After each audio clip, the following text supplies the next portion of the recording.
video footage of a girl believed to be Celeste at David's concert in late August has surfaced, which would be the last date she was seen alive, but the internet is divided on the latest update about this footage. A girl who looks a lot like Celeste was spotted at David's concert on either the 23rd or the 24th of August in Silver Spring, Maryland. She was up on the balcony on the side of the stage watching on, and it's hard to deny that she resembles Celeste. She looks a lot like her. Grainy footage from David's concert has ignited a storm online, with many convinced the figure caught on camera bore an uncanny resemblance to Celeste Rivas. But what the FBI just revealed about this supposed sighting is even more disturbing than the speculation itself. From shifting timelines that challenge everything we thought we knew, to troubling questions about who was aware of the truth, this case is unraveling in ways no one could have predicted.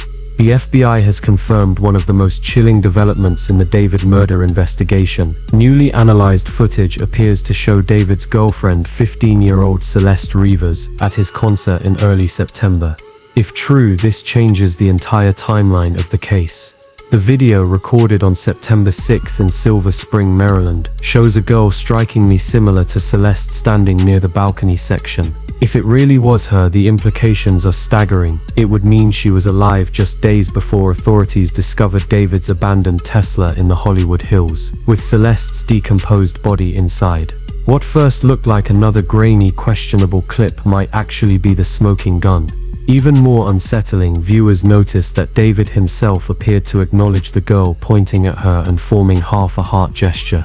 The recognition and intimacy of that moment sent chills through the true crime community. Standing next to the girl was David's own brother, raising questions about how much his family knew about David's relationship with Celeste, and whether they were complicit in keeping it secret. The detail that truly shook observers was the girl's clothing. She appeared to be wearing a black tube top, the same type of clothing Celeste was discovered in when her body was found. For many, this was not a coincidence that could be easily dismissed. It was a chilling sign that the girl on the balcony really might have been Celeste. But if that was true, then authorities had a serious problem. Her body was found in such an advanced state of decomposition that it seemed impossible she had only been dead for 12 days. In another video, we see David pointing at the girl on the balcony while he makes a half heart. The guy she's standing next to is also David's brother, which raises even more questions, and particularly, how much did he know about Celeste and David's relationship? Because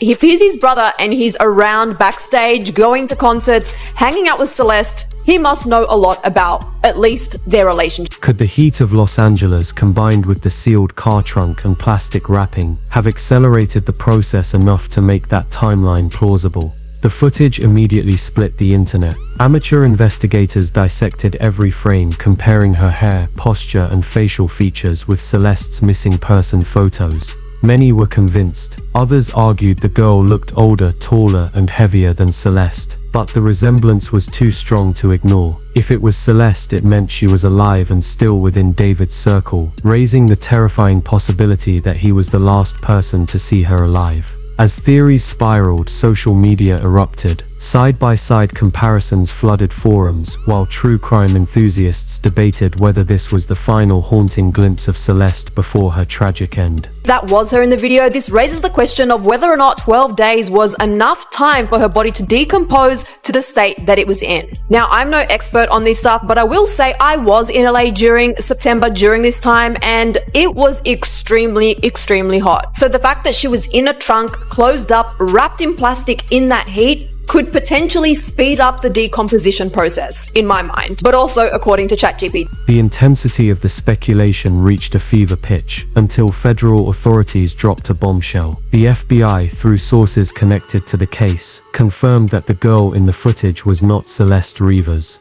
TMZ, which had originally fueled the speculation, updated its reporting with a definitive statement. According to law enforcement, the girl captured in the concert videos was not Celeste. This wasn't vague or uncertain. It was a clear dismissal, backed by investigators who had likely analyzed the footage with advanced technology. But this debunking only deepened the horror. If the girl wasn't Celeste, then who was she, and why was David pointing to a Celeste lookalike at his concert?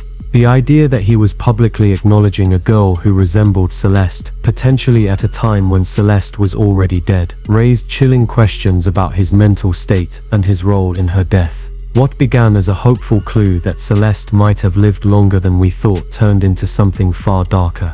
The footage wasn't the smoking gun many had hoped for. Instead, it became a haunting reminder of just how twisted and unsettling this case really is. This revelation makes the entire case even more chilling. The timing of the footage becomes especially significant when placed against the broader timeline of Celeste Rivas's disappearance. Celeste had been reported missing from Lake Elsinore, California in April 2024, just 13 years old at the time. By David's August 2025 concert, she had been missing for over a year. If David was indeed responsible for her death, then his decision to publicly acknowledge someone who looked like her during a concert performance takes on an incredibly sinister dimension. Was he taunting investigators and the public? Was he trying to muddy the waters and confuse the timeline? Or was this the manifestation of an even darker psychological compulsion, seeking out girls who resembled his alleged victim? The investigation had already uncovered disturbing connections between David and Celeste. Reports alleged that Celeste's mother had confirmed her daughter was dating someone named David around the time of her disappearance. Both David and Celeste were said to have matching tattoos on their right index fingers, a detail that painted an already damning picture of an inappropriate relationship between the 20-year-old musician and the underage girl. Against that backdrop, the appearance of a Celeste lookalike at his concert added an entirely new layer of psychological complexity. Federal involvement in debunking the concert footage also underscored how serious the case had become.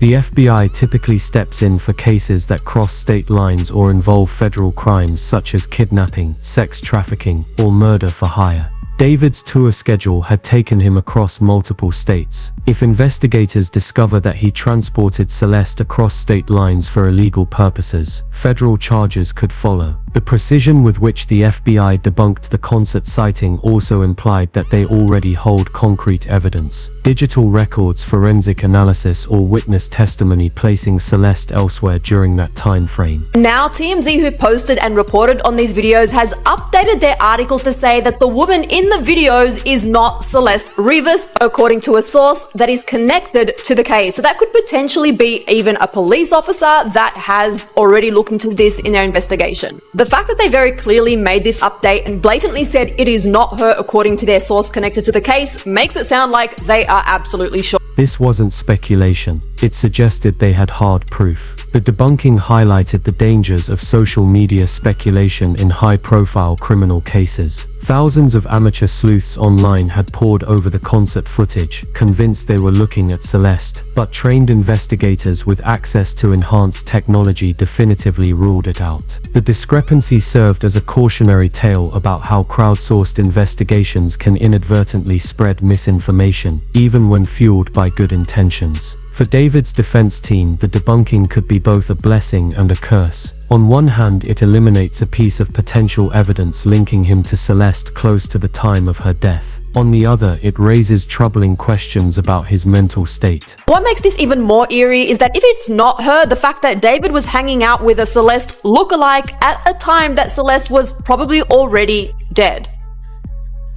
This just makes my skin crawl. If prosecutors can prove he was consciously surrounding himself with Celeste lookalikes while she was missing, it could paint a disturbing picture for a jury. Meanwhile, David has already begun to suffer consequences: cancelled tour dates, major brand partnerships severed, and mounting public outrage. His legal team may argue that the public speculation and misinformation are prejudicing potential jurors and making a fair trial impossible. But the FBI's involvement shows a methodical, evidence-based approach rather than a reactive one driven by social media pressure. This professionalism increases the likelihood that justice, whatever form it takes, will be based on facts rather than speculation. Yet for Celeste's family, the debunking was devastating. After months of uncertainty, the concert footage had offered a glimmer of hope, a final confirmed sighting that might help reconstruct her final days. With that hope snatched away, they were thrust back into the nightmare of unanswered questions. David and Celeste telling the moderators to delete streams and clips and things. Watch this clip. Maz, can we delete all VODs? And then as soon as the stream ends, delete the stream too? Yo, wait.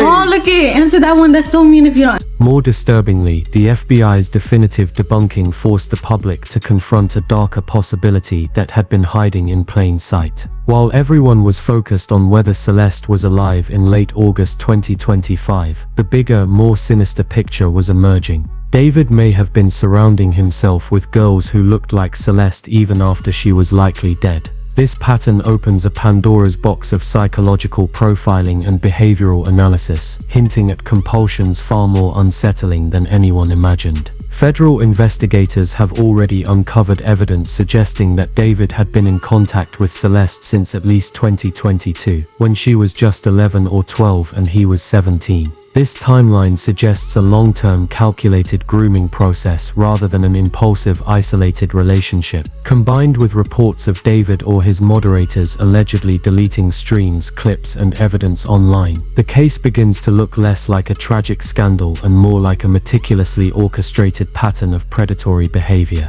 The concert footage might have been debunked, but the story it hinted at, the psychological and behavioral patterns behind David's actions, remains far more disturbing.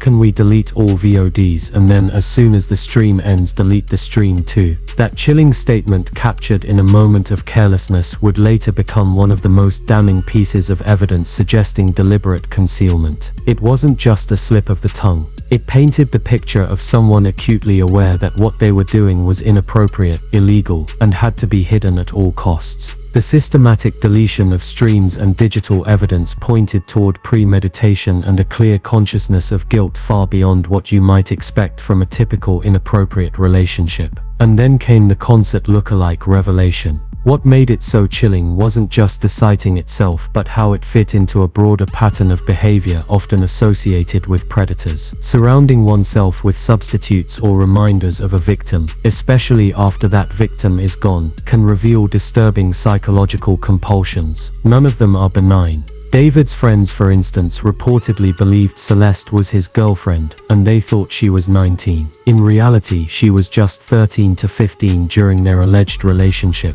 shielded by fake IDs. This deception wasn't accidental, it suggested premeditation and a calculated grooming strategy. Obtaining false identification for a minor requires planning, resources, and intent. It wasn't spontaneous, it was orchestrated. The situation became even darker with allegations that Celeste had confided in friends about being sexually assaulted by both David and someone named Gus. That name resurfaced with chilling weight when Gus was later found shot dead in 2024, while Celeste was still missing. Investigators began to question whether his death was connected to the case. Had he known too much? Was he eliminated to prevent him from talking? The suspicious timing of his death falling between Celeste's disappearance and the discovery of her body suggested this case could be larger and more complex than anyone imagined. Meanwhile, David wasn't hiding, he wasn't lying low or showing visible guilt.